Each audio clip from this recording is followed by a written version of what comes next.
How's it going, everybody? Brandon Vincent here with eXp Realty, coming to you from St. John, New Brunswick.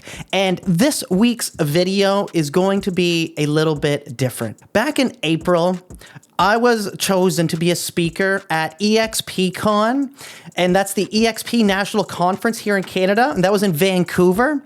And I want to share with you some of the clips from my talk while I was on stage, because I dove into social media and how I've grown my real estate business using platforms like YouTube, Facebook, and Instagram, and how I've leveraged the videos that I do on YouTube to disseminate those across all other platforms. And I share literally everything that's worked for me at this talk. And I want to share it with you guys. This is going to be the highlights from that talk. So without further ado, I hope you enjoy this. This is a little bit different from our regular market updates. We'll be back to that next week, but let me know what you think. And I hope you have a great day. So I'm from the East Coast of Canada. How many East Coasters do we have here today? And I'm talking Atlantic Canadians. Yeah, hoorah! All right, cool. So yeah, I'm from a small town, St. John, New Brunswick, and grew up there. Now, I started doing social media about 4 years ago, and from there, just like Adrian was saying, it takes a little while to start to be consistent, to see people calling you, right? But the moment that it was the aha moment for me, where I was like, YouTube is so powerful. I remember it so vividly. I was driving down the road and I got a phone call. And it was from a client that I've never met this person before, but they knew me. And they called me from BC. And they had a property in St. John. They had a 4-unit. And so he called, he said, Brandon, my name's so-and-so. He's like, I have this 4-unit in St. John that I'm looking to sell. Well, the first thing I do, I start asking a couple qualifying questions, but then I start to try to sell myself to him to say, like, you know, I'm absolutely capable of doing this. I'm the guy. And he actually cut me off. I'm not joking. The conversation was a minute and a half in. He said, Brandon, I just had my second kid. He's like, I bought this property a few years ago. I haven't heard from my agent, and I've been watching your videos. I know you, I like you, I trust you. Send me the documents. Whatever you think, I will go with. I trust you. It was 2 minutes on a conversation with somebody I'd never spoken to ever in my life. And this guy was literally putting his entire investment into my hands, which was honestly a little bit overwhelming, but I'm going, look at the power of that, because he was following the channel, he was seeing the market updates, he was seeing who I am and how my personality comes across, and he was into it. And it's like, that was such an aha moment for me. 2 minutes, I got a $450,000 multi-unit listing, and I was like, this is so powerful. So here's the platforms that I'm using right now. YouTube, Facebook, Instagram, TikTok, and LinkedIn a little bit. Because Gary Vee talks about it. He says it's underrated, so I am there. Now, what I don't really use, though, who's on these ones with me? Who's all, let's see a show of hands, who's using these platforms fairly consistently? All of them? All the ones that I use right here. Who's overwhelmed with how many platforms there are? Because it's like, there's so many, right? There's so many out there. Where should we be? Well, I'm not really on X. I'm not on Snapchat. I'm not on Threads, Reddit, Telegram. I don't even really know what Telegram is. Pinterest or Discord. Reddit scares the daylights out of me. You know, some of these places are just the Wild West. It's like, I don't think that's where we want to go for business. That's just my opinion. But we do have data to back it up. YouTube, you're going on there for education or entertainment. So that's where we want to be. This goes into so actually I'll go back here. Then we have Instagram right below that. That's another platform with a lot of monthly active users, TikTok, and then it does go into Reddit, but I'm going to avoid that because, like I said, it's like the Wild West. It actually does terrify me. I've never made an account and I will not use it. LinkedIn, and then that's, you know, because that's a very business-oriented spot, great spot to be. But I'm not going to talk too much about that because this is the meat and potatoes of how we're going to stay consistent here today. And what it's called is content atomization. So we're going to be taking the long form YouTube video that you've already spent the time on. We've already got it edited. We have it uploaded. We've done that work. Well, now let's let that echo everywhere else. Let's use that content and share it on all the other platforms so that we can become omnipresent. We don't need to keep coming up with new ideas every single day. It's exhausting. We have a lot of other things to be doing. That's why I like to focus on one thing, focus on the YouTube channel, and then use those videos to then disseminate into all kinds of other platforms. So, I think I just hit that. Oh, so we're going to go back here. So, YouTube, that's your pillar content. Then, who's heard of OpusClip? Show of hands. All right, well, this is going to be your best friend moving forward. So of the few hands that went up, OpusClip is a AI software that you take your YouTube link, paste it into OpusClip, and what it's going to do is it's going to use its AI software algorithm to scan the video and give you 15 to 30 small pieces of content designed for short form that you can then literally just download and put it on every other platform. So you put it on your Facebook, put it on Instagram Reels, TikTok, LinkedIn, and you can even redrop it on your YouTube Shorts, because that's almost a whole other way that people use YouTube. There's the long form viewers, and then there's the short form viewers too. And then what you end up doing is you link your original video in the short form of YouTube, so that if anybody likes the short, they can go back and watch the long form video as well. So you're kind of generating traffic to your long form. I love it. Who likes that? Yeah, okay, cool, okay. So I'll show you a little screenshot of how this looks for me.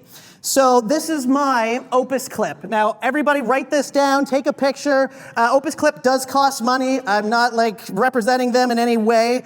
I would say it's very much worth it. So this is what I do. I say I want the most educational and entertaining clips of this video. And then it finds that, because I want it to be entertaining and educational. And if you can do both, then you are cooking with peanut oil. You are right in the pocket. You are right in the pocket there, right? So then I take these videos, and all I do is I hit download. And then that downloads, so I have a MacBook, I airdrop it onto my phone, and then I put that on every single platform, because these videos, so it takes your horizontal video and cuts it up into your short form verticals, right? And then I just drop that in. Literally an hour every morning, I'll take one piece of content, drop it in to start my morning off, so that I know that I have a message being propelled through social media as I'm going through my workday. And that makes me feel good, because I'm going, around lunch, I'll check to see how it's doing. Some platforms, it's funny, because you can post the same thing on every single platform, and it'll get different results. Sometimes on TikTok, I'll have a video that'll do 2,000-3,000, but maybe on Instagram, it does 100. But I'm like, okay, you know what, that's fine, because it's the same message. It's not like it's extra work for me, so it really, as long as somebody's seeing it, I mean, I think another thing that we need to really wrap our head around is how much 100 people is. Like, to sit here and say, I only got 100, who are we to even have anybody listen to us? The fact that 100 people are gonna watch our friggin' videos, I think is absolutely incredible. I think, when you really wrap your head around it, we can get so caught up in oh, we want thousands of views, but when we're talking about our local marketplace, you just want local people that are interested in that. And as we know, it's not everybody. Not everybody in our town is interested in the real estate market all the time. So it's a very small percentage, but the people that do watch this stuff, that's who we're talking to.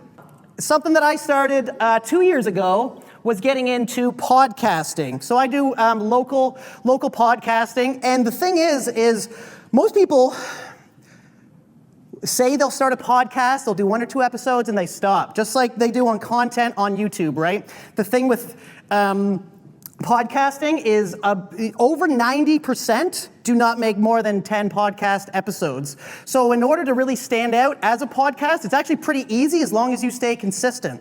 And what it ends up doing is, as we all know, we're real estate agents, so when we reach out to people, they kind of have a thought in their mind going, why does this person want to meet me? So if we send somebody a message and say, hey, I'd love to sit down and talk to you, they go, I'm not looking to buy a house. I don't want any. It's like, don't sell me anything. But if you reach out to somebody and say, hey, I would like to invite you in to be on my podcast. What a way to build a relationship. What a way to start that off. Most people have never been asked to be on a podcast before. So I'm talking about anybody in your local community. From lawyers, you can get mortgage lenders, you could even talk to other real estate agents, community leaders, business owners, anybody. What a great way to tap into their network, and then you can bring them in. And also, we're all real estate agents. We love talking. So there's no scripts really required when it comes to podcasting. That's the other beautiful thing. Going into the analytics. So YouTube, all these platforms give us all kinds of analytics. Like right now, On YouTube, my lead generation averages anywhere from 8 to 9 hours per day of watch time. So to me, I'm going, okay, that's 8 to 9 hours per day that I'm talking to people while I'm sitting here talking to you guys, while you're talking to another client, while you're at home with family, right? So it's this compounding effect of being able to reach people, and it actually gets to a point where you can't even compete with it. I know some people that have hundreds of hours of watch time per day on YouTube, and it's like you need an army of people working for you just to have that reach, and you can get that by yourself. So the data,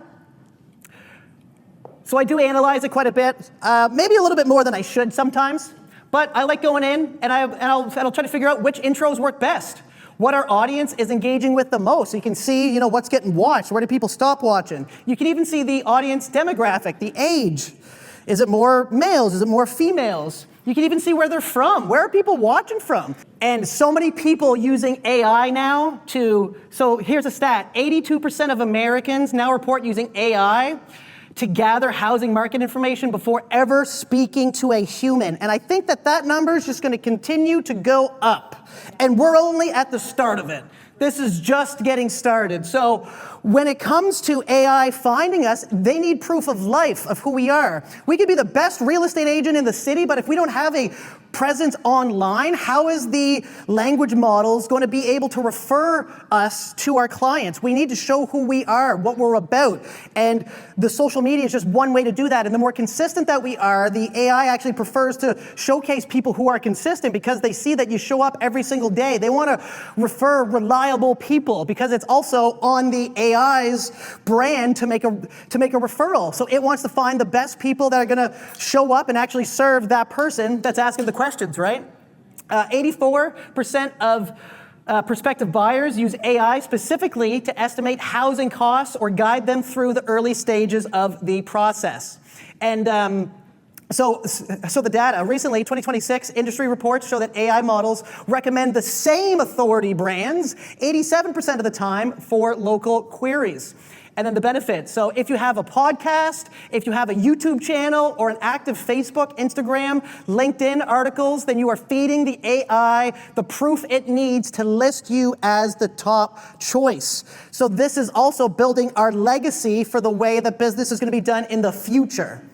So it's a compounding effect of all just from having a YouTube. So if we go back, literally what we're talking about is a YouTube channel here, and these are all the benefits of it, right? AI doesn't pick the best agent, it picks the agent it can verify the easiest.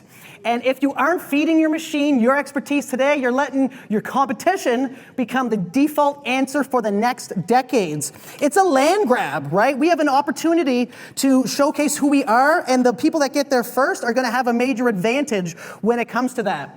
So in 2026, we are witnessing the great digital land grab. The content you create today, the podcast, the videos, the proof of life, is the data that the AI will use to recommend you for the next 5 years.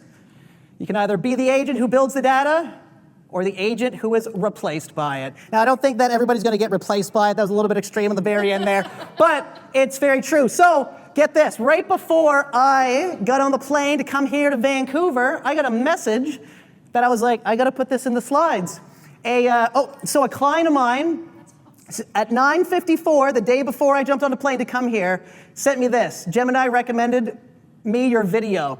And he just was asking about the St. John real estate market. He said, and then I asked him, I said, what did you ask it for it to recommend me?